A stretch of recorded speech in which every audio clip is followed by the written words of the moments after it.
información, esta responsabilidad. Entonces siempre el médico tratante es el que tiene la obligación de decir.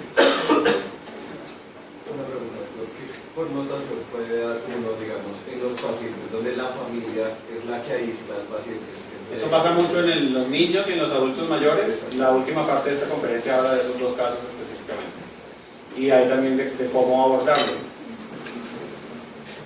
En el caso de un radiólogo que le está haciendo la ecografía a una señora en último trimestre de embarazo y encuentra que no hay fetocardia, que hay un óbito fetal, ¿el radiólogo debería comunicarle la noticia a la señora embarazada o quién debería hacerlo? O escribir al final del informe correlacionar con la clínica.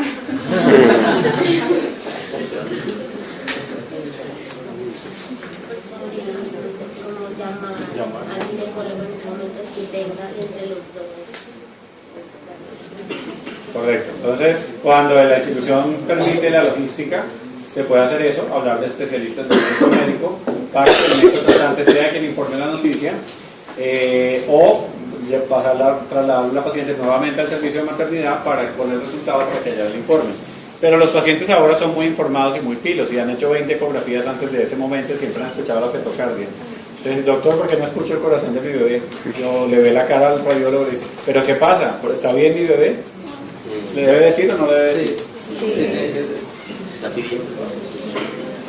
La paciente está pidiendo la información veraz y además el radiólogo no es un técnico que está haciendo solamente la ecografía, es un médico especialista y un acto médico es comunicar el diagnóstico. Entonces, aunque no le correspondería al radiólogo en ese momento, si la paciente ya lo está pidiendo o exigiendo, pues es importante que le digan los hallazgos.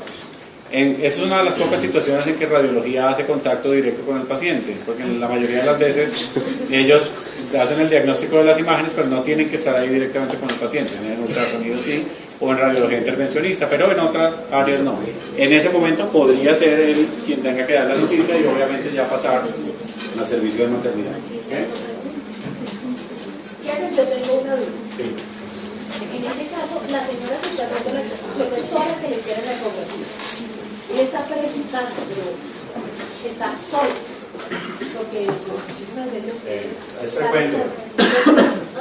No sé, o sea... Una solución intermedia podría ser decirle, mire, hay algunas cosas que están aquí, que se están saliendo de lo normal, que no están muy bien. Voy a remitirle este resultado lo más rápido al doctor tal, que es un médico tratante, para que él le explique con detalle. Y si la paciente se conforma con eso, se puede posponer un poquito el momento de comunicar la mala noticia. Sin embargo, la paciente dice, no, pero dígame ya, porque el bebé no le duele el corazón, ¿está vivo o está muerto? Entonces ya toca decir. Sí, pero lo que puedo, pienso yo, o sea, me estoy poniendo en el caso de una señora con un embarazo bien adelantado. Esa señora tiene que ir en ese momento muy pronto a que la vea el ginecobstetra o urgencias de un hospital o esas cosas. Entonces, de pronto, como se descubre una persona que esta señora se va a ir con el borde de su vida, pues de que su bebé, y no sabe, de pronto sí, llamar al ginecólogo, llamar que venga alguien de su familia y llegue ahí para poder decirle antes de que estén ahí reunidos y decirle que tiene que irse para el hospital donde le estén atendiendo, etcétera, porque la mayoría de las señoras están haciendo personas y darle esa noticia para que salgan a la calle. De acuerdo. Es posible que sea complejo. Es posible que yo hubiera... No sé. Totalmente de acuerdo, es posible que hubiera enfocado el caso un poquito más hospitalario, o sea que la paciente hubiera pasado del área de maternidad al área de radiología.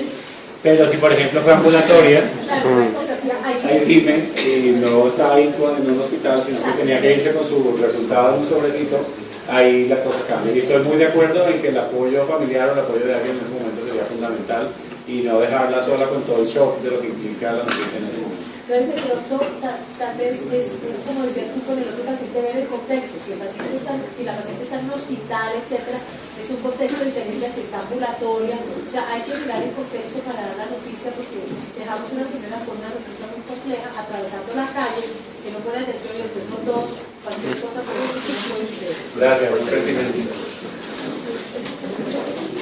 ¿Cómo comunicar la mala noticia? Se debe comunicar con tacto y con profesionalismo, en el lugar adecuado, en el momento apropiado, tener siempre en cuenta la confidencialidad. Escuchen esta historia. Un amigo mío fue a dermatología, tenía un lunar, le hicieron una biopsia y fue después por el resultado.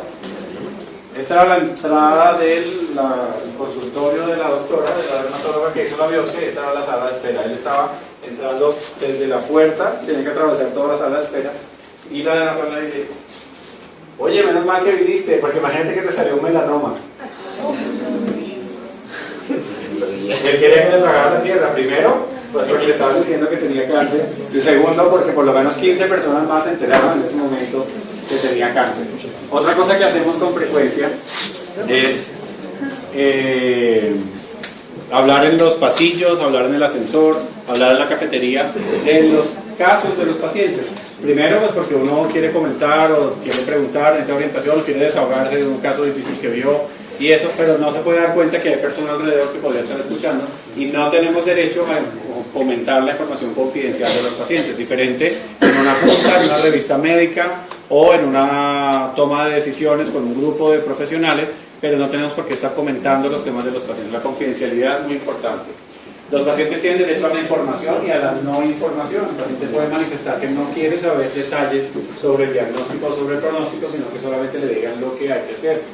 Y hay que pedir consentimiento cuando vamos a dar una mala noticia de que esté presente ahí personal en formación. O sea, cuando estamos con estudiantes, con internos, con residentes, el médico tratante que va a dar la mala noticia debe decirle: mire, estoy con la doctora, el doctor tal, ellos son estudiantes de último año de medicina, nos van a acompañar, ¿están de acuerdo? 99% de las veces dicen que sí. Muy rara vez dicen: no, que no haya nadie más, no quiero estudiantes, no quiero practicantes. Entonces, pues ahí obviamente hay que respetar ese deseo, se le pide al personal de formación que salga un momento mientras uno comunica la mala noticia, pero eso es muy exótico, casi siempre dicen que sí, porque entienden que es personal médico en formación y sobre todo si es una persona de universidad. Pero hay modelos que se han descrito sobre cómo comunicar las malas noticias, hay muchos, uno de mis favoritos es este, el modelo de Buchmann y colaboradores, que tiene 6 pasos. Y ayuda además a hacerlo sistemáticamente. El primer paso es la preparación. ¿Qué tenemos que preparar? Tener tiempo suficiente para prestar la mayor atención posible, silenciar celulares o otros dispositivos, en el lugar adecuado, lo posible privado, en un consultorio mejor, si se puede, en un lugar cerrado, nos pueden acompañar en eso. A veces hay que orientarnos un poquito y decirle: bueno, necesitamos que los familiares directos, o sea, cónyuges, hijos, padres, hermanos, son como los familiares directos.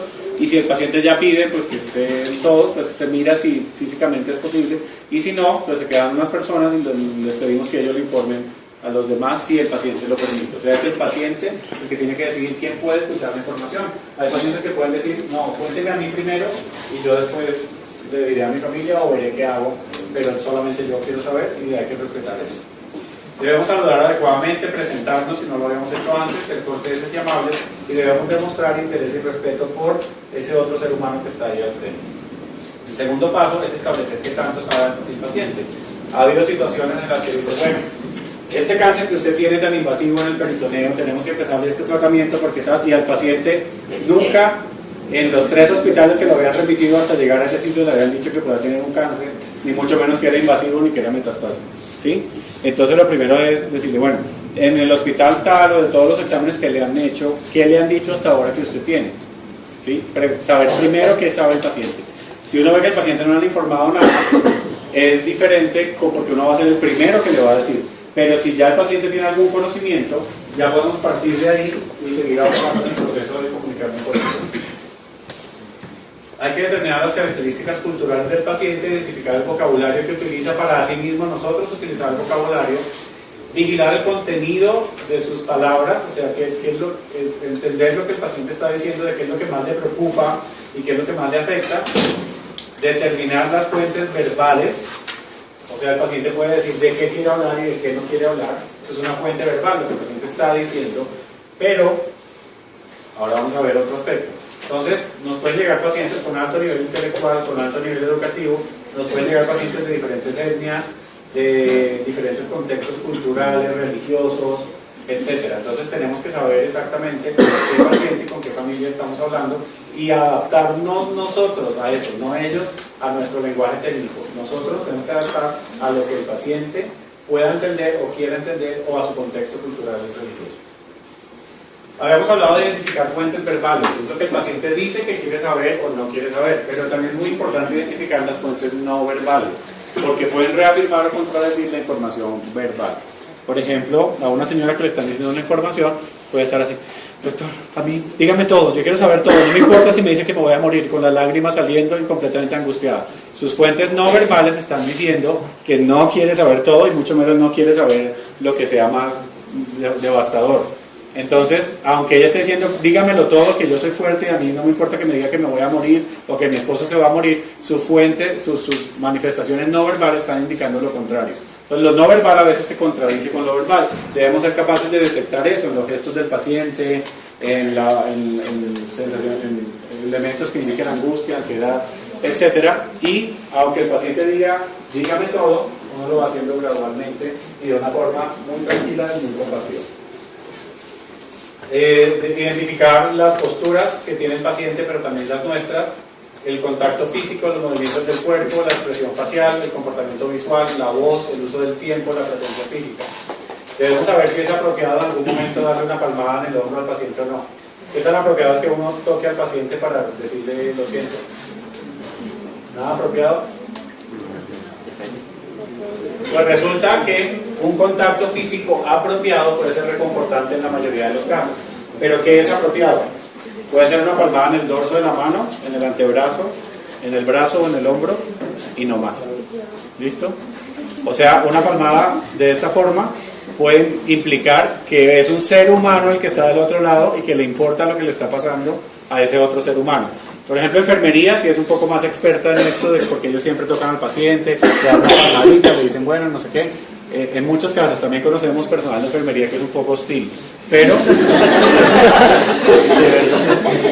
en general ellos tienen un poco más de experiencia que nosotros. Pero uno como médico tiene que saber cuándo se apropia el contacto físico. ¿Qué pasa si un paciente va llorando a abrazarlo a uno? ¿Se puede permitir o no? Sí, sí. Uno tiene que rechazarlo y empujarlo.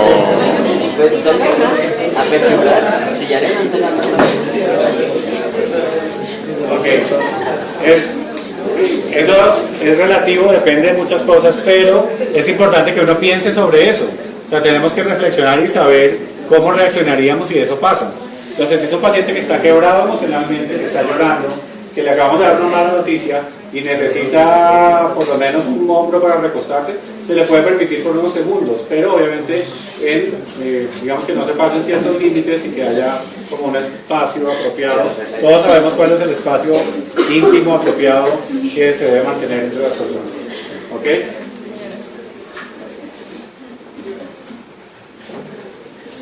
El tercer paso es determinar qué y cuánto quiere saber el paciente. Hay que identificar qué es lo prioritario, pero no según nuestra óptica, sino según la óptica del paciente. Puede haber discordancia entre lo que uno quiera decir y lo que el paciente quiere saber, y puede haber interferencia de la familia sobre que si debemos decir o no la verdad al paciente. ¿Cuál es la técnica correcta de hacerlo? Hacemos una introducción general, entonces decimos, bueno, tenemos ya los resultados de todos los exámenes, los síntomas que usted ha tenido corresponden a algo que ya hemos podido determinar, y a usted que le interesa saber, o sea, le explicamos un poco el diagnóstico y procedemos. A usted que le interesa saber del procedimiento que vamos a hacer, o qué más quiere saber de la enfermedad, qué preguntas tiene de lo que le han dicho hasta ahora. Hay que respetar el deseo de no información, porque el paciente puede decir, no, a mí no me diga nada de esas cosas, yo no entiendo nada de eso, dígame qué me van a hacer y cuándo me voy para la casa. El paciente a veces quiere saber solo eso. Pero si vamos a obtener un consentimiento informado, sí tenemos que informarle al paciente por lo menos qué es el procedimiento, por qué lo vamos a hacer, las alternativas, los riesgos y los beneficios. Esa información sí es mínima y el paciente y la familia deben saberlo antes de proceder a autorizar o no autorizar lo que sigue. Pero hay otras cosas como aspectos pronósticos que al paciente puede no interesarle y no tenemos por qué ir hasta allá a contarle, a menos que el paciente lo pregunte. Pero cuando el paciente dice que no quiere saber nada, entonces nos amargamos y nos vamos y nunca más lo vamos a dar información al paciente. Eso tampoco es correcto, porque el paciente puede estar pasando por una situación emocional que en ese momento no quiere saber, pero más adelante sí lo querrá. Entonces dejamos la puerta abierta para volver en otro momento. En la segunda escena, ustedes vieron que él le dijo, bueno, él le dijo, déjenme solo. Entonces los dejé, perfecto, volveré más tarde para ver cómo estás y seguimos hablando. Entonces dejar la puerta abierta para otro momento. Pero en alguna circunstancia el paciente puede decir, yo no quiero saber, ahora no me diga nada, o algo así, y eso también hay que respetarlo. El cuarto paso es informar y educar. Si el paciente indicó que desea saber toda la verdad sobre el diagnóstico y aspectos pronósticos, pues procedemos a hacerlo de forma gradual y de forma en un lenguaje que el paciente entienda. Si indicó que prefiere no saber los detalles de la enfermedad, procedemos a explicar la terapéutica y los planes que siguen. En el caso que tú mencionabas de tu familia, ustedes manifiestan que si hubieran querido saber la verdad sobre el diagnóstico y sobre los aspectos pronósticos de la enfermedad, pero el médico no tuvo en cuenta ese deseo, sino que simplemente pasó de una vez a esto. Pero primero uno tiene que saber cuáles son las expectativas del paciente y la familia. Empleamos un vocabulario del paciente o que él entienda, obviamente no vamos a usar nosotros términos que no usemos, pero sí un vocabulario que ellos puedan entender.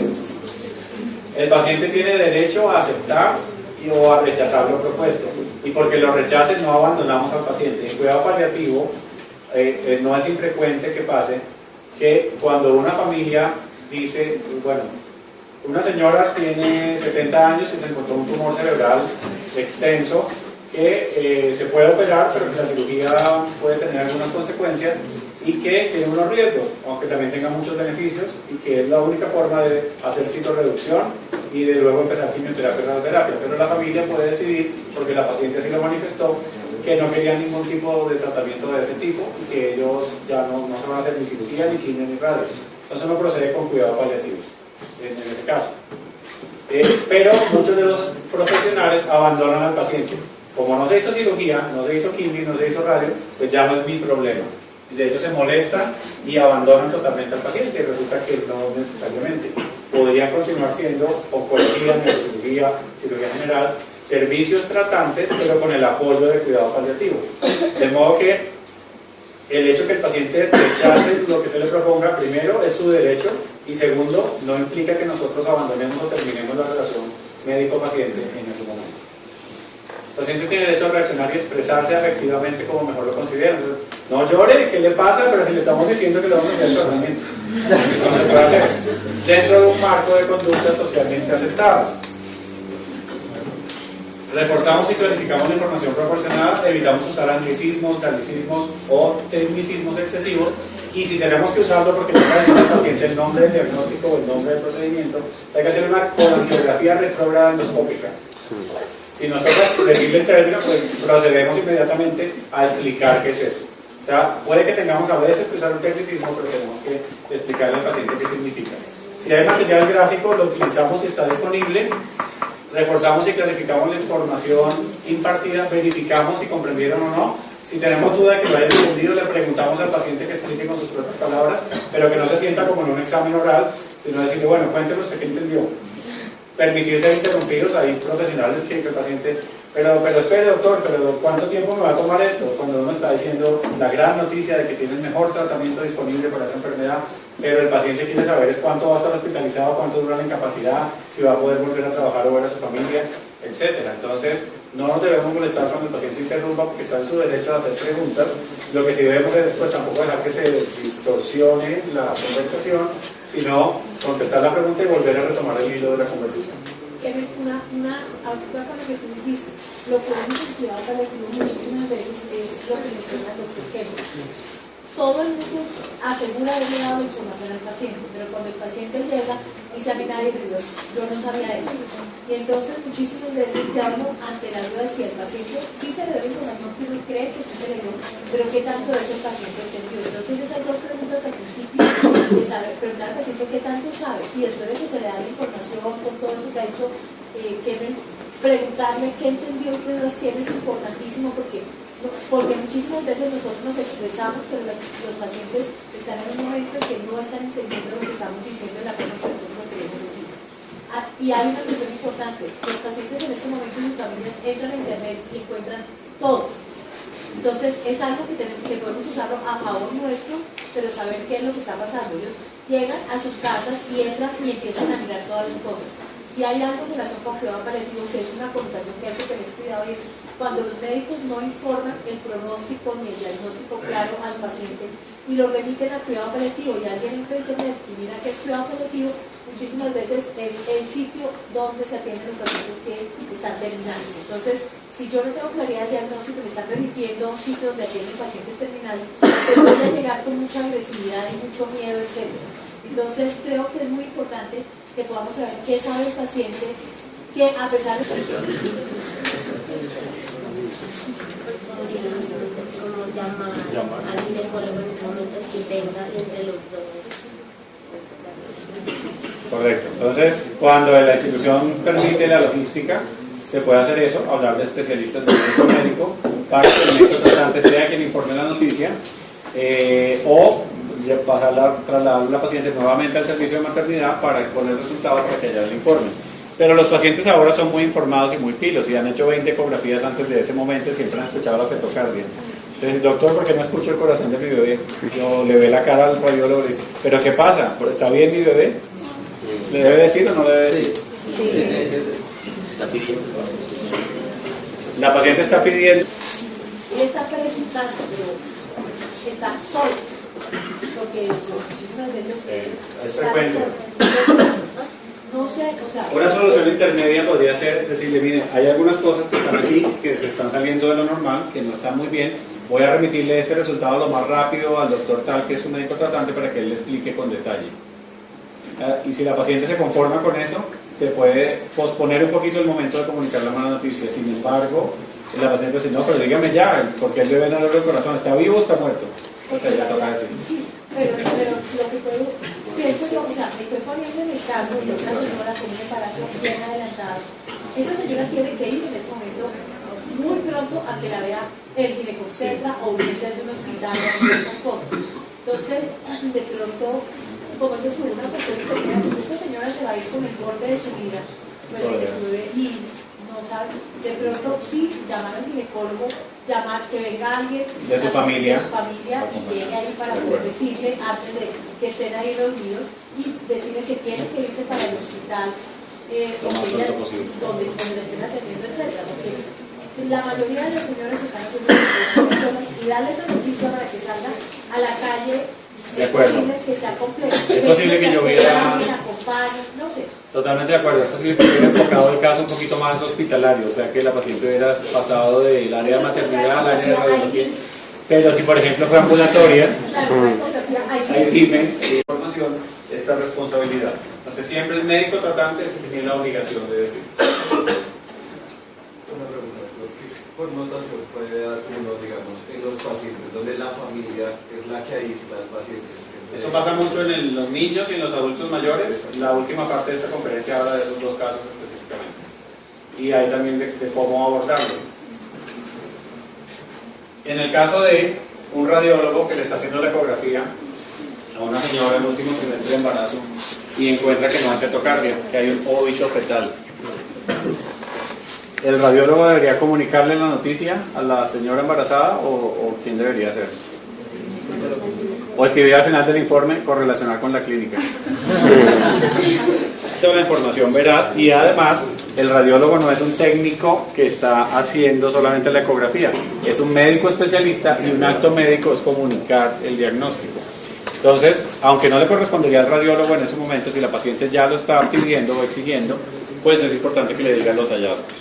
Esa es una de las pocas situaciones en que radiología hace contacto directo con el paciente, porque en la mayoría de las veces ellos hacen el diagnóstico de las imágenes, pero no tienen que estar ahí directamente con el paciente. En ultrasonido sí, o en radiología intervencionista, pero en otras áreas no. En ese momento podría ser él quien tenga que dar la noticia y obviamente ya pasar al servicio de maternidad. ¿Okay? Yo tengo una duda. Sí. En este caso, la señora se está haciendo la persona que le quiere la ecografía.